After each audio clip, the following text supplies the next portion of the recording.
this is the year of divine expansion. You can make many plans, but the Lord's purpose will prevail. The first part of your expansion is to get a vision, have a dream, and get out of prison.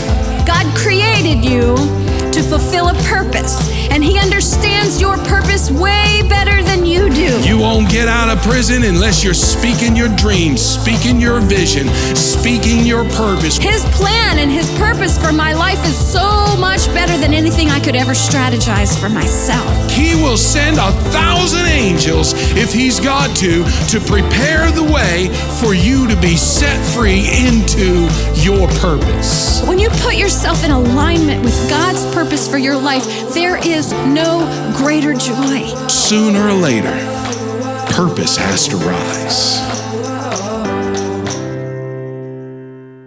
I want to talk to you today about the light and the lampstand. There's something significant that we can learn from the light and the lampstand. The team asked me this week if I would do one more message on purpose because they wanted me to talk about the Civic Center.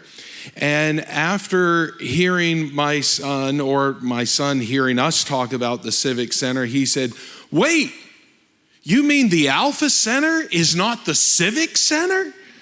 And I'm like, no. I mean, you could fit 3 Alpha Centers inside of the Civic Center that one day we will build when it's funded. And it just lit him up, and we got to thinking, boy, we've got a lot of new people. We probably got people sitting out there right now. You have no idea that the bigger part of this vision between here and the Interstate 81 is another church up on the hill, as well as a Civic Center right beside it up on the hill. Hey, we've got a lot of vision, but I want to make sure that we are always challenging us to move forward. I want to go back to the text that we used last week, and it's in Matthew 5 and verse 14. I'm going to try to move fast. I got a lot of material for today. Jesus says in verse 14 that you are the light of the world, like a city on a hilltop that cannot be hidden. No one lights a lamp and then puts it under a basket. He's speaking to his church. He's speaking to the disciples who are going to launch his church. Instead, a lamp is placed on a stand. Instead, a lamp is placed on a stand where it gives light to everyone in the house. In the same way, let your good deeds shine out for all to see so that everyone will praise your heavenly Father. There's a few things that are really important here that Jesus is trying to communicate to the church. Number one, you're the light of the world. You're not a local church on a corner street. You are the light of the world. You are like a city. It's important for Jesus' church to be big city thinkers. You are like a city. You are a lamp on a stand. Now, this is the one that I really want to talk about today because there's a lot unfolding in that statement. And that's exactly what we intend to do here at Airborne. Airborne is to be a lamp on a stand, to be the light for the city. I'm going to come back to this because it's vitally important to see what Jesus is really trying to communicate here to his church. 21 years ago, before we started the church, Beth and I were trying to get a vision, and we were asking God, what is it that you want us to do? And we attended Tommy Barnett's pastor's school in Phoenix, Arizona. And these were 3 days of intense messages and instruction on how to get a vision from God. Everything that happened that week, we could tell it was building up to a climax. And behind the church, there in Phoenix, many of us, some of us, I think some of our Dominion builders went with us one time. I don't know how many we took with us, but we took them out to show them this mountain that is behind the church that they call Prayer Mountain. And often they will send their people to the top of this mountain, to climb this mountain, and pray for pastors and vision that has been delivered from God to people on that mountain. It's gone all over the world. And so Tommy Barnett, you could tell in that last message that he was speaking that week, that it was building up and building up and building up. And it just felt like things were going to explode, and explode it did. He said, God has a vision for you. And it was just like on cue. This big building that seats, I don't know, about 5,000 people. All the ushers opened all the back doors. And he said, climb the mountain, climb the mountain, climb the mountain. And about 2,000 people that were there, they jumped up and they went out the door, some of them running. I think Beth and I was running, and we saw that mountain. We just had one instruction: climb the mountain. And so climb the mountain we did. And it was on that mountain that Beth and I, we prayed for our lifelong vision. That's what we were praying for. It wasn't a temporary one. We knew that God was going to speak to us about our lifelong vision. I looked into the direction of Martinsburg as we were praying, and God allowed me to see into the future. And he was showing me that he was going to give us property on Interstate 81. And honestly, the only thing I could think of in my mind when that was being delivered to me was where the hospital is. I was just thinking of the hospital because they said it would be in the center of your city. And if you were to take Queen Street and King Street and come out to the city hospital and our property right here that leads out in that direction, that would be the center of the city on Interstate 81. So all I could think of was the hospital, and I was just looking that way. And God said, I'm going to give you property on Interstate 81. And then he told me that we were going to be placed in front of the largest audience of our city. And I spoke it out. I had to speak it out. And I was speaking it out while I was praying, and tears are running down Beth and I's face. We had never captured any kind of vision of this magnitude at any time in our lives. And so this was just pouring into my heart. And I was like, what does that mean? You know, the property, where is that going to be? And what does it mean to be in front of the largest audience of the city? I just thought it had to do with big crowds. But it wasn't until years later that I understood what the largest audience of the city really meant. At that time, there was 70,000 cars that would drive up and down the north and southbound lanes of Interstate 81. Today, it's about 100,000 cars, nearly 250,000 people every single day drive by our property. It is the largest audience of our city. It is also the largest and most traveled interstate in our state. And God placed us right in front, right in the middle, between two of the most traveled exits on the interstate in our state. He has placed us in front of the largest audience of our city. This audience is 10 times the population of Martinsburg. It is twice the population of Berkeley County, and Interstate 81, again, is the highest traveled highway in the state. How many would say and agree with me, this is the largest audience in our city and in our state? it's important for us to understand the strategic location that God has placed us in. There was almost an Ishmael a few times because I couldn't wait to get on Interstate 81. And we looked at a couple other pieces of property. And I knew it wasn't God because the people weren't willing to give it to us. And God said, I'm going to give you property. And I'm like, well, God, I'll go make a deal myself. And that was wrong. And so we had to wait. We had to hold back. We had to trust God year after year after year after year. Keep speaking the vision. And this is what I'm doing today is I'm talking to you about a vision that many of you haven't heard. And I apologize, I haven't spoke about it enough, that people don't understand what all is happening on this 34 acres between here and Interstate 81.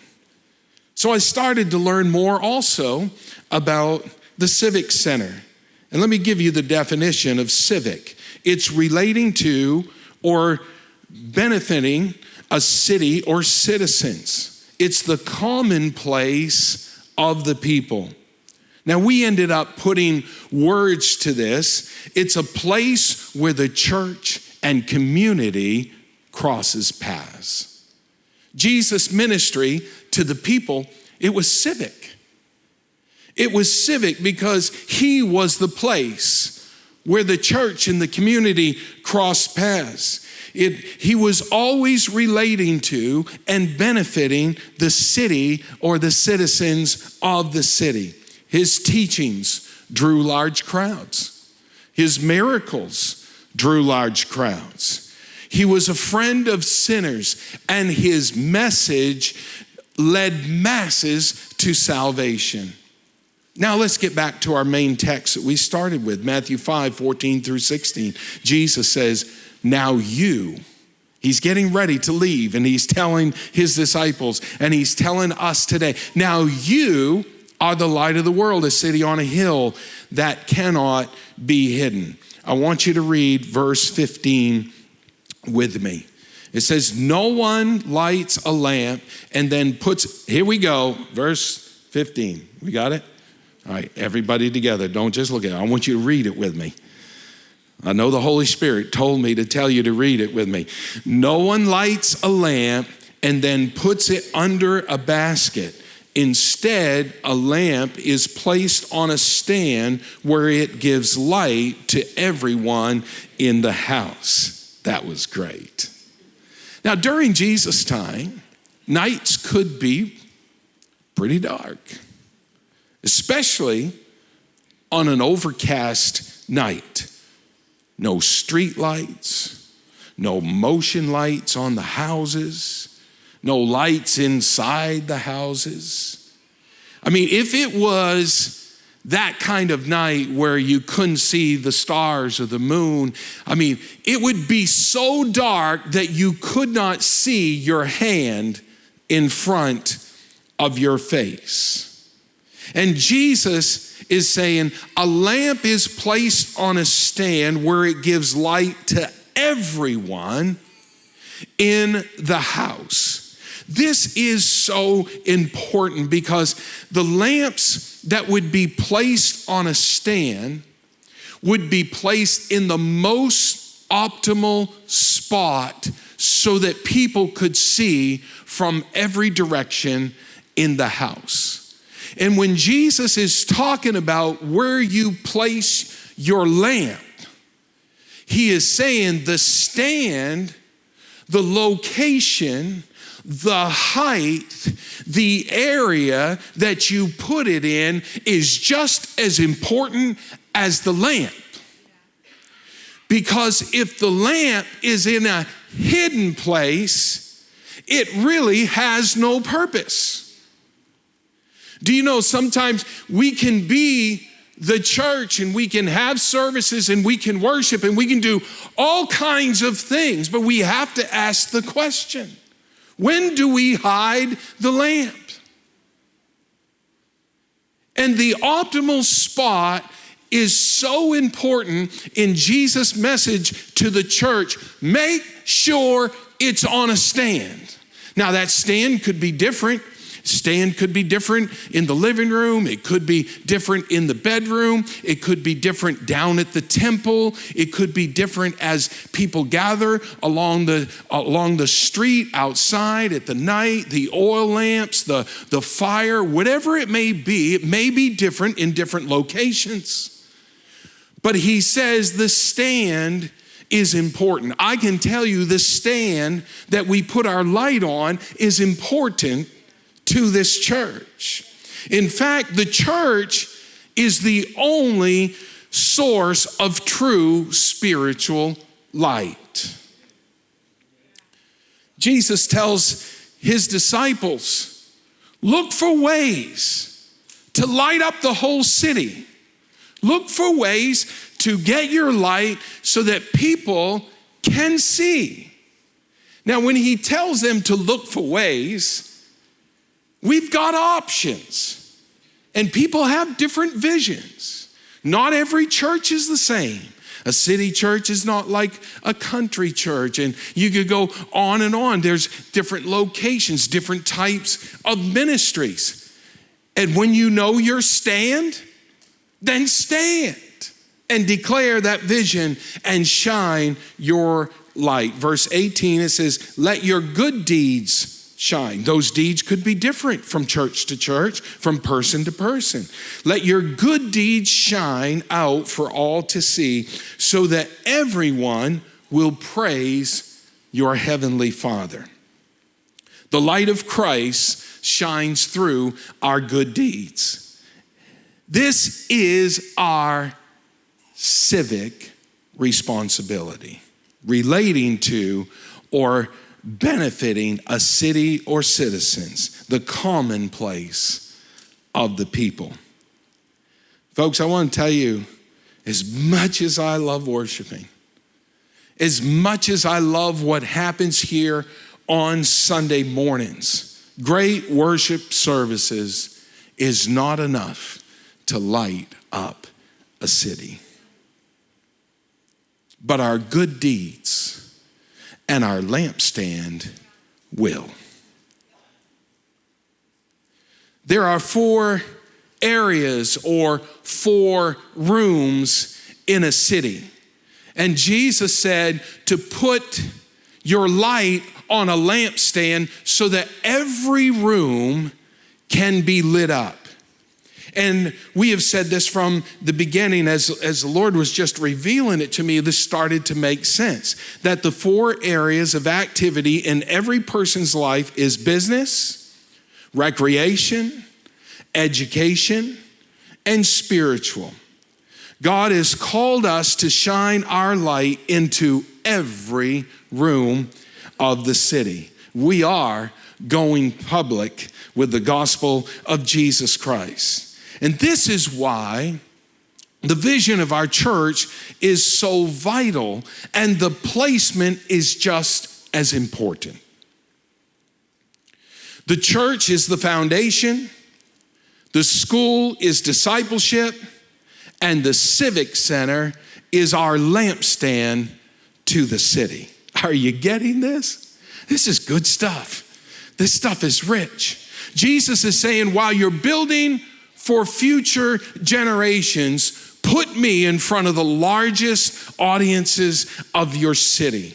And that's why interstate property was so important to Jesus when he was delivering that message to me, even though I did not understand it when he was telling it to me at the time. I think for the whole first year, I was telling this to the church and still did not know what that actually meant. But over time, he began to share with me and help me understand about this lampstand and why location and where he wants to place us and what he wants for us to have as a lampstand is so important. The Civic Center is our city on a hill. It's something this area has never seen before. It doesn't have a civic center, but that doesn't mean it can happen. You know, I was in a city officials meeting where they had lots of leaders. There was, I think, some kind of campaign going on at the time, and they asked me to come and talk about the Civic Center, and I did. And as soon as I got done, I didn't even get off the step from where the podium was, and a guy came up and he shook my hand, and he said, that was a good speech, but you should just forget about building a civic center. He said, you're a church, and why don't you continue your private worship wherever you find yourself? Now, I didn't call him the devil, but he was certainly the mouthpiece of the enemy. I've not forgot that till this day. And you know what? It's statements like that just get me rocking. And I was just getting so excited. I was like, ooh, the devil hated that message. And I know the devil is thinking right now, he's probably trying to tell somebody, trying to get a message to me this week. Why don't you just keep having your little private worship, sir? I don't care if there's a 500 there, 1,000 there, or even 2,000 or 3,000 there. You're just not going to shine that light into this city. It'll never happen. It costs too much. It's not going to take place. And I'm going to tell you, when I start to hear that, I'm like, game on, right? Church, game on. I know that Civic Center one day will be built. And if you knew that you could not fail, what would be your ask of God? For me, it is the Civic Center. This will expand our reach, our influence, our good deeds, our message to people that otherwise we would never get that message to on a Sunday morning service. Habakkuk 2:3 says this, for the vision is yet for the appointed time. It hurries toward the goal and it will not fail. Though it delays, when I read that, though it delays the Alpha Center out there, though it is delayed, or was delayed, it's not delayed anymore, we are rocking, but though it was delayed, wait for it, for it will certainly come and it will not delay long. I believe it in Jesus' name. You know, the Civic Center could seem like Noah's Ark, but in spite of all the mocking, the insults, and the laughing, they begged to get in when it started to rain. We're going to build our ark. We're going to build our Civic Center. And I'm going to tell you, there's going to come a time where people will flood into that building by the thousands to hear what we have to say. Habakkuk 2:3, you write it down, and you better believe it's going to happen. Now that we have established the purpose, let's take a look at the Civic Center so you can get a little more familiarized with it. Civic Sounds is the outreach entity that we have created to make all this happen. You can see it there. That's just west of us out here on the hill. The smaller, they are both monolithic domes. The smaller one is the church that we will build up there, and right beside it is the Civic Center. What you're seeing there, I think it's like 750 parking spaces, and then we have room for more expansion there. And then we've got another picture, I think you can see with it setting to the left. That is theatrical setting. You can see there's a large stage there. This is, it says 82,000 square feet, but it got expanded after that. It's closer to 90 to 100,000 square feet. On the right, you can see it set up as a sports arena. All those glass entries there have stairways and elevators that take you to the upper levels. It's a pretty massive vision. It has state-of-the-art sound, theatrical and concert lighting, high-definition LED screens, no doubt, and scoreboards, NCAA regulation court, 14 skyboxes, a cafe, vendor areas. And the benefits of this type of building is a monolithic concrete thin shell. Alan and I, we've worked in these concrete thin shells all over the country. We've installed sound systems in them, and we've interacted, and we've learned a lot about them. It's a thermal mass structure. It's energy efficient to that of, even if it did not have heat and air in it, it would stabilize its own temperature at about 56 degrees, never go lower, never go higher. In other words, you could have free air conditioning in the summer. This is literally a fact of the monolithic domes. And so they're very efficient, but they're low maintenance because they're just concrete and steel. The longevity, the lifespan, they say, is literally centuries. Here's another cool part. It meets FEMA's near absolute protection. Monolithic domes are proven survivors of tornadoes, hurricanes, earthquakes, fires, and I would even say some attacks of foreign enemies. This will be the largest lampstand in our community. I could go on and on of its benefits, but let me give you the mission. I'm going to try to wind this up here. The mission of the Civic Center, the goal is to embrace civic opportunities that provide common ground where people and life can be celebrated. I can tell you, if you get the attention of people, if you celebrate people, and you can build a rapport with them, you can lead them to Jesus. There will be sports events, performing arts, theater, dance, musicals, concerts, educational events, graduations, area school events, assemblies, business, expos, conferences, you name it. All kinds of things would happen in this Civic Center. You would expect the city to do it, but Jesus says the real city is the church. The real commonplace is not the city government. The real commonplace is the city church. And this is what God has called the church to be. I believe the Civic Center will establish itself as a vital component in the character and the pride of our community. We know what that means. We know it's because of the mission and the message that we carry. How much does it cost? I know there's somebody out there that wants to know because you're about ready to write a check. $20 million, just write it out. Yes, I said million with a capital M. $20 million. Now you hear that and you would just think, wow, that is so far from us. But I want you to think about who's leading all this. Who gave us this vision? Was God wasting his time when he gave me something that I wrote down that I couldn't even understand? No. And if we can believe, I know that this can happen because resources is God's smallest issue. His biggest issue is to get his people to believe it, is to get his disciples to understand that you're not just the light in this local place. You're the light of the world.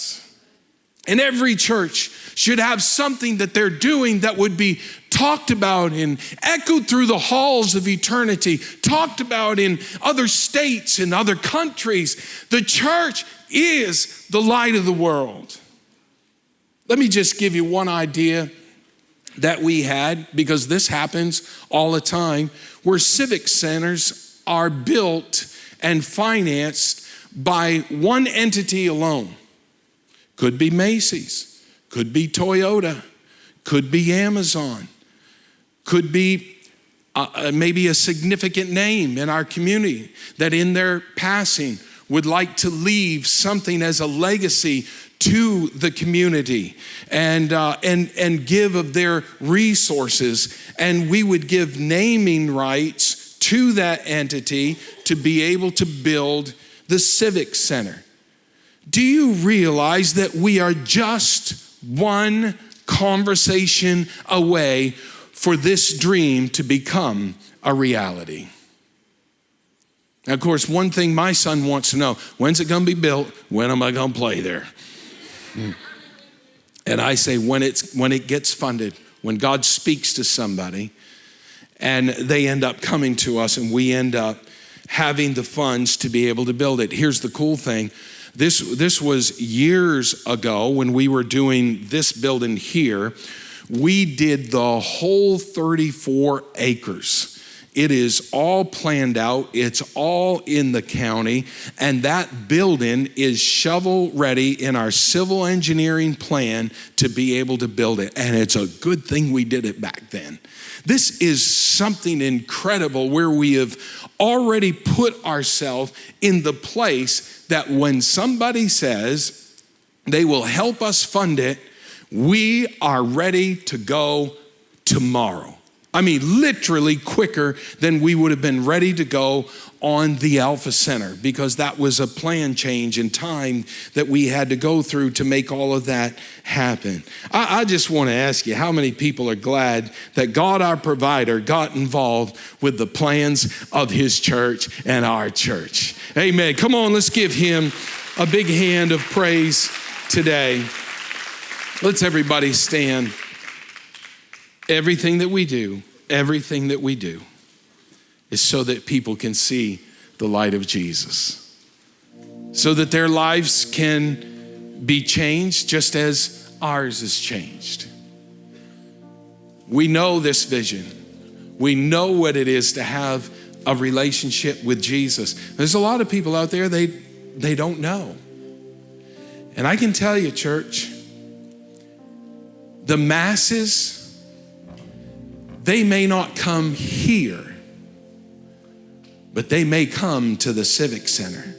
They may come to the common ground, the common place of ministry, the place where we shine a light into their room.